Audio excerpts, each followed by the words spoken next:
Good morning, class 12th. Welcome back once again to our online classes.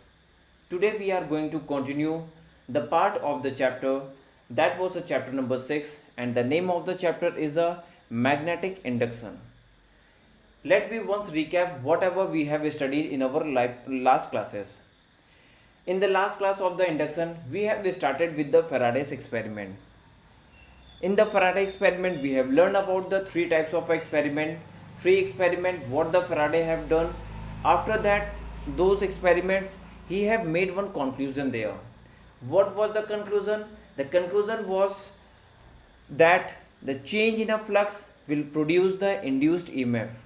Faraday ने क्या किया था? 3 experiment किया था. एक्सपेरिमेंट नंबर 1 जो कि हमारा सक्सेसफुल नहीं था, उसमें करंट फ्लो का प्रॉब्लम आ रही थी. Experiment number 2 and experiment number 3. The third experiment was much clear in case with respect to the experiment number 1 and 2. Then Faraday have told that what was the concept? The concept was the change in a flux will produce the EMF, and the change in a flux will in a opposite to the direction of the EMF that was produced there. हमने वहां पे पढ़ा था flux phi equal to d phi upon D t. Change in a flux was the electromotive force. हमने वहां पे पढ़ा था कि जो फ्लक्स चेंज होते हैं that opposes the concept for production of that flux. जिस वजह से वो प्रोड्यूस होते हैं उसी का वो अपोज करते हैं, and that was the concept of the Faraday's law. Then afterward we have learned about the flux. What is the flux? Flux was the magnetic field lines producing through the per unit of area, that is called the flux. उसके बाद हमने Lenz law के बारे में पढ़ा था. Lenz law ने क्या बताया था कि when the magnet was coming toward the coil, it used to oppose the magnet. When it was going to from the coil, it used to attract the magnet. यानी अगर वो आ रहा है तो उसका अपोज करेगा, अगर जा रहा है तो उसको जाने नहीं देगा. इसका सिंपल सा कॉन्सेप्ट है, लेंस लॉ का सिंपल सा कॉन्सेप्ट है, सिंपल सा उसको ट्रिक है, उसको लर्न करके रख सकते हो. आती है आ रहा है तो आने नहीं देगा, जा रहा है तो जाने नहीं देगा. It's a very simple concept. ये पूरा कॉन्सेप्ट था हमारा लेंस लॉ में. Means when the magnet is coming towards the loop, एक बार मैं फिर से रिपीट कर रहा हूँ, ध्यान से सुनना. इसको एनर्जी कंजर्वेशन लॉ भी कहते हैं. When magnet is coming towards the loop, it repels the magnet. Why? Because of the loop will created as a north pole and it will be repelled the magnet. यानी north pole को repel करेगा. When it is going outwards from the that coil से बाहर जा रहा है तो वो attract करेगा. Why? Because of a loop will behave as a south pole. और इसको हमने explain किया था with the help of a clock face rule. आज हम लोग पढ़ने जा रहे हैं about the motional EMF. Means कोई अगर ऑब्जेक्ट फ्री है हमारे मैग्नेटिक फील्ड में तो उसके मूवमेंट की वजह से इलेक्ट्रोमोटिव फोर्स कैसे जनरेट होता है. Then we will derive the formula and then afterward we will discuss about the Lorentz force. Then we will complete the topic, we will complete the class from the energy consideration process. Now the topic is here motional EMF. Means कैसे EMF generate होता है when body is free to move in the magnetic field. Suppose that, बेटा ध्यान रखना कि when we are giving the board examination, it is a very important that we need to write the derivation properly. Derivation को लिखने के लिए हमें क्या करना पड़ता है, उसका कुछ थ्योरी पोर्शन भी लिखना पड़ता है. Theory portion means we need to first indicate what the figure is given there. सबसे पहले हमें फिगर को इंडिकेट करना पड़ता है कि फिगर हमें क्या इसमें दिया हुआ है. Let us suppose we have a wire. एक वायर लेते हैं, वायर को हमने फोल्ड करके यू शेप में कन्वर्ट कर दिया. Now this wire is placed in the magnetic field that is inside towards the white board. वो मैग्नेटिक फील्ड व्हाइट बोर्ड के इनसाइड डायरेक्शन में है, यानी इनवर्स डायरेक्शन में है. We can represent the magnetic field with the cross lines. If the magnetic field is represented with the cross line, that means the direction of magnetic field is toward the board की तरफ इसका direction है. now the loop, u shape loop is free to is kept inside the magnetic field. एक magnetic field में हमने u shape को रख दिया.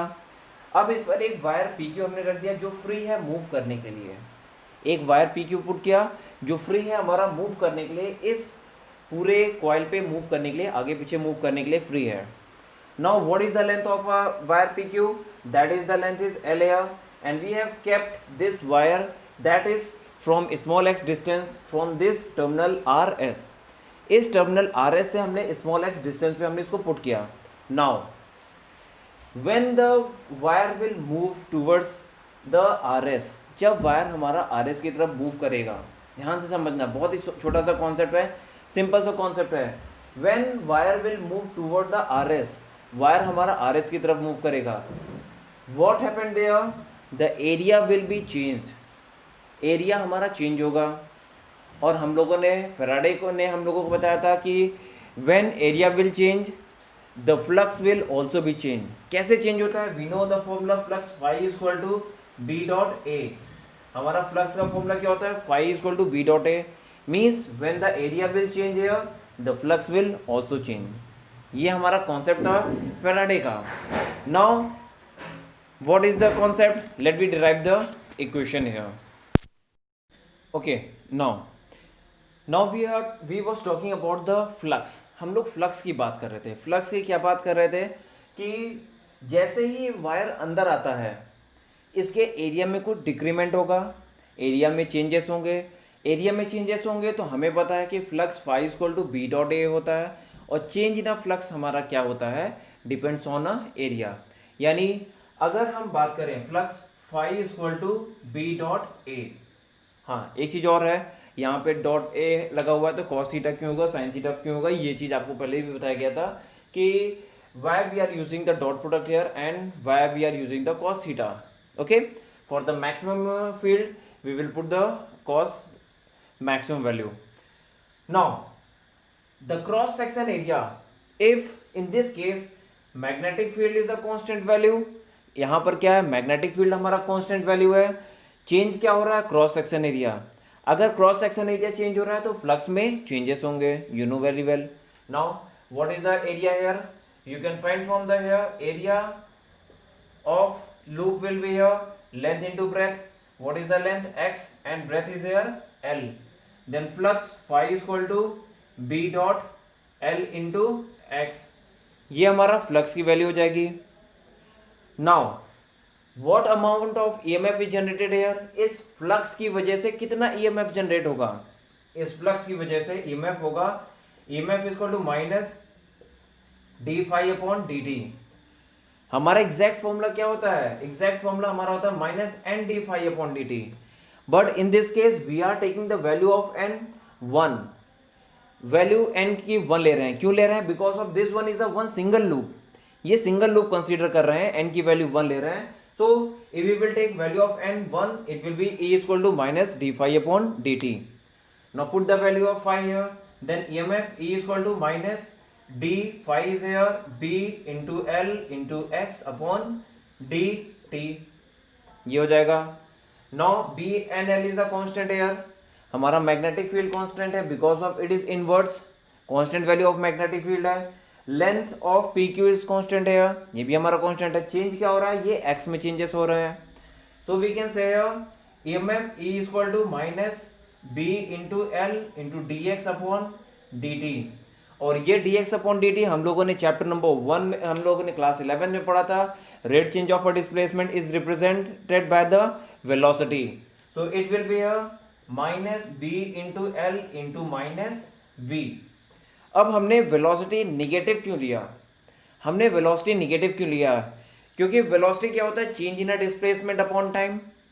पहले हमारा डिस्प्लेसमेंट सपोज करो ये 5 मीटर था या 5 सेंटीमीटर था, बाद में क्या हो गया? 3 हो गया. तो डिस्प्लेसमेंट का फॉर्मूला क्या होता है? Final minus initial. Final is 3 here और इनिशियल इज 5 हियर. तो 3 माइनस 5 हमारा क्या हो जाएगा? It will be the minus 2. It means displacement is here negative, then whole velocity will be here negative. हमारी velocity भी यहाँ पे negative हो जाएगी. Multiply these two, then we can say EMF generated is a BLV. This value of EMF is generated here. यानी इतना EMF generate होगा. यानी अगर कोई भी मैग्नेटिक फील्ड में, एक कांस्टेंट मैग्नेटिक फील्ड में, ध्यान रखना यहाँ पर कांस्टेंट मैग्नेटिक फील्ड है, वेरिएबल फील्ड नहीं है। कांस्टेंट मैग्नेटिक फील्ड में यू शेप का हम लूप रखते हैं और उस पर एक फ्रिक्शनलेस वायर पी क्यू रखते हैं। Then what happen here, due to the motion of a P Q the EMF will be generated, and what amount of a EMF will be, that will be the BL into V, and the wire is moving with the velocity V here. ये हमारा small v है and this represent the velocity of a wire PQ. ये हमारे wire की velocity represent करेगा कि इतनी velocity से हमारा वायर PQ मूव कर रहा है। नाउ अब अगर हम बात करें चार्ज पार्टिकल की, एक दूसरे कॉन्सेप्ट से भी इसको समझते हैं, एक दूसरे कॉन्सेप्ट से भी निकाल के देखते हैं कि क्या ये कॉन्सेप्ट सही है। If we talk about the charge particle, हमने पहले भी पढ़ा था, मैग्नेटिज्म एंड मैटर चैप्टर में पढ़ा था कि all the material consist of a charge particle, सारे मटेरियल में चार्ज पार्टिकल होते हैं। अगर ये वायर है तो वायर में भी हमारा चार्ज पार्टिकल होगा, यू नो वेरी वेल। अब when the wire is moving with the velocity v, then charge particle will also move. अगर वायर वेलोसिटी v से मूव कर रहा है तो चार्ज पार्टिकल भी मूव कर रहा है। देखो हम इसमें करते हैं,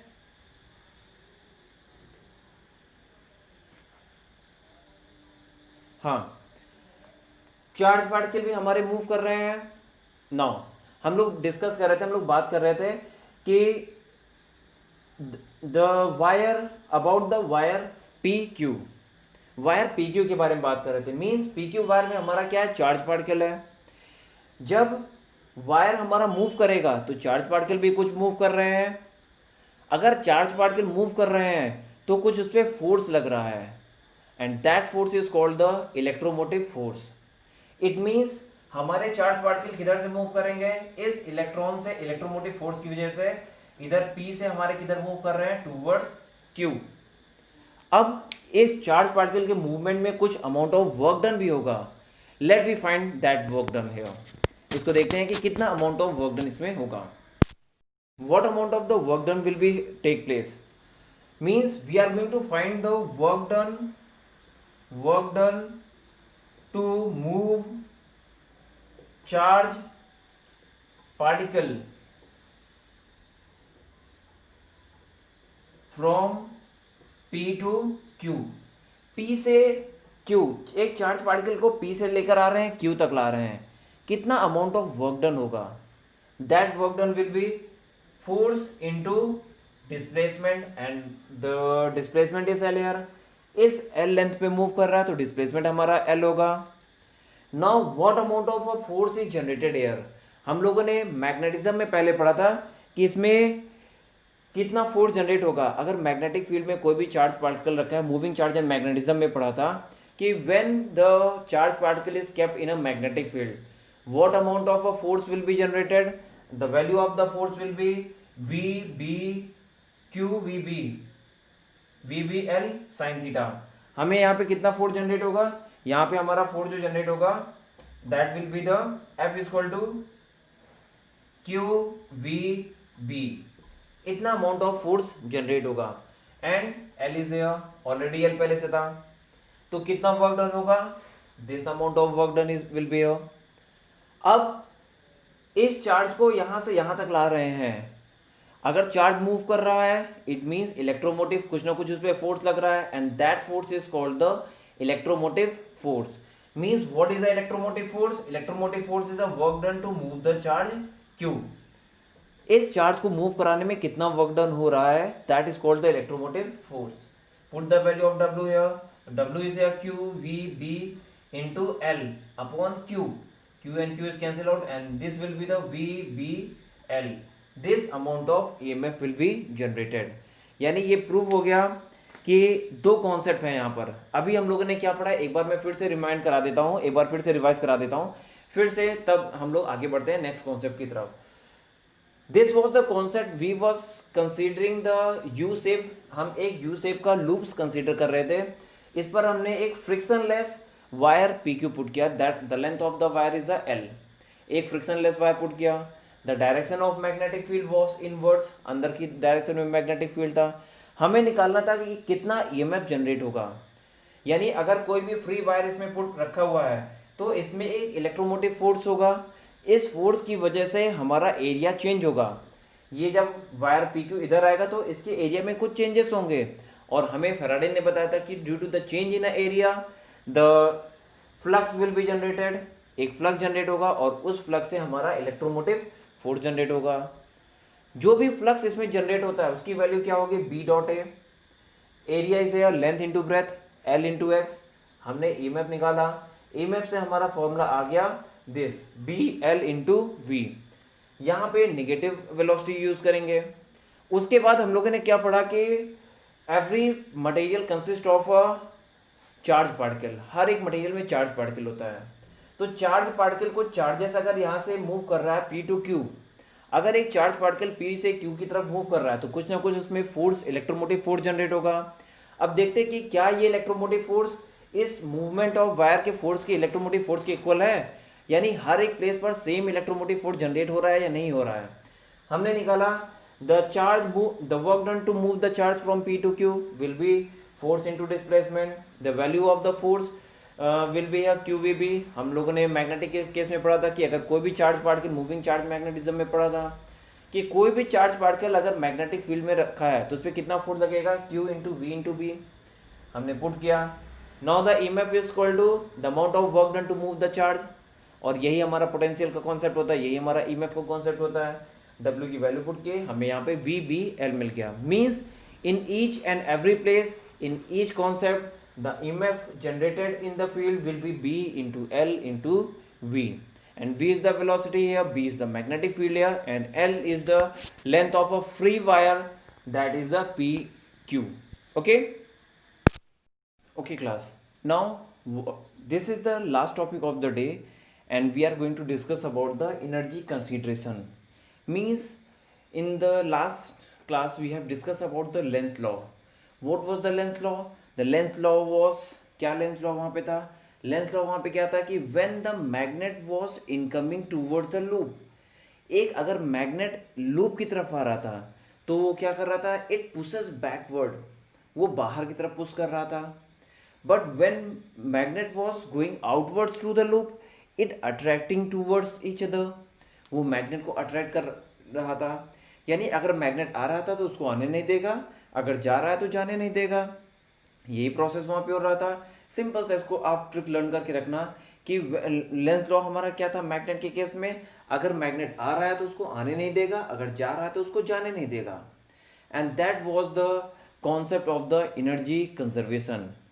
आज उसी कॉन्सेप्ट को हम यहाँ पे प्रूव करके देखेंगे। जो लेंस लॉ के कॉन्सेप्ट को था वहाँ पे हमने थ्योरेटिकली एक्सप्लेन किया था, यहाँ पे हम प्रूव करके देखेंगे कि क्या एनर्जी किसी सिस्टम में कंजर्व हो सकती है।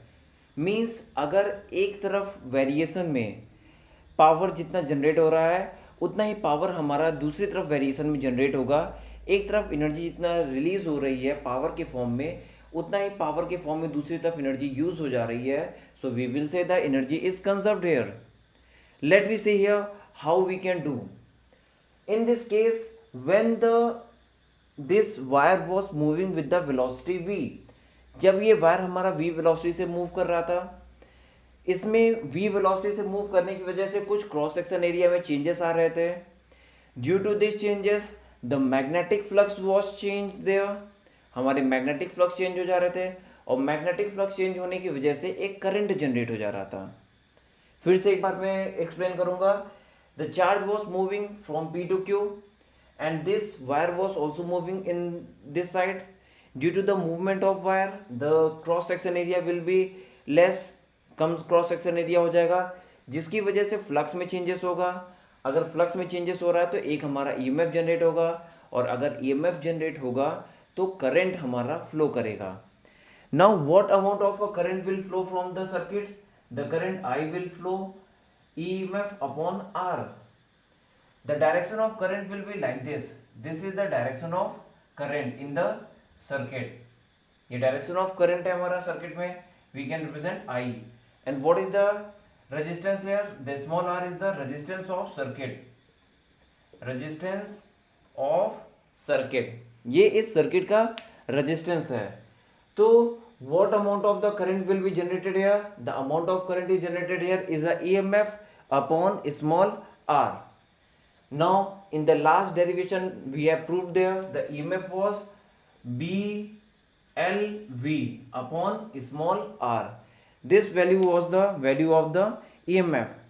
Now the force is required to move the charge from P to Q. कितना अमाउंट ऑफ फोर्स रिक्वायर्ड होगा मूवमेंट के लिए हमारा, अगर ये v वेलोसिटी से मूव कर रहा है और मैग्नेटिक फील्ड देखो this wire is moving with the velocity v in this direction, and what is the direction of magnetic field? That is the inverse. Then what will be the direction of force? This will be the 90 degree to the direction of both velocity and magnetic field. जो भी हमारा इसमें force generate होगा, Lenz law ने बताया था, that will be always perpendicular to the direction of velocity and magnetic field. तो वो उस फोर्स की डायरेक्शन डाउनवर्ड्स होगी. अब कितना अमाउंट ऑफ फोर्स इसमें जनरेट होगा? The amount of force will be F equal to I B L. इतना अमाउंट ऑफ फोर्स जनरेट होगा. Now put the value of I here. It will be B into L into V upon small r into B into L. This value of force will be generated. So here will be the B square L square V upon small r. This value of force will be generated. अब इस force की वजह से कितना power generate होगा, power हम निकालेंगे कि कितना पावर इसमें जनरेट होगा. Then power will be P equal to F into V. Means a force applied to move the object with the velocity V. तो इसमें पावर की वैल्यू कितना हो जाएगा? Put the value of F here will be B square L square V upon small r. ये हमारी कहाँ से वैल्यू आई? फोर्स की वैल्यू आई. And the what is the here velocity V, and the answer you will get B square L square V square upon small r. This value of power will be generated. इतनी value of power इसमें generate होगा. ठीक है. अब अगर ये power हमारे mechanical power के इक्वल हो जाए, so we can say the energy is conserved there. जितना पावर ये जनरेट हो रहा है वो हमारे मैकेनिकल पावर के इक्वल हो जाए, so we can say the energy will be conserved there. अब ये जो पावर जनरेट हो रहा है, इससे जो एनर्जी रिलीज हो रही है वो किस फॉर्म में रिलीज हो रही है? जूल हीट एनर्जी के फॉर्म में रिलीज हो रही है, और we can say heat energy के फॉर्म में रिलीज हो रही है. So what amount of power, joule power will be I square R. Power का एक और फॉर्मूला होता है P equal to I square R, P equal to V into I, P equal to V square over R. कई फॉर्मूले होते हैं, हमने आई स्क्वायर आर लिया. आई स्क्वायर आर हमने फॉर्मूला इसलिए लिया because we know the value of I from here, and we also know the value of small internal resistance small R. Put the value here. The value of I is B L V upon small R, B L V upon small R, and R is multiplied here. This is the value of whole square. Square open the bracket. Here will be the B square L square V square upon R square into R. R and R is cancelled out. The value will be B square L square, and here will be the V square upon small r. So we can say here this power, mechanical power, is equal to the heat joule power. So this power P is equal to joule power. So we can say energy is conserved here.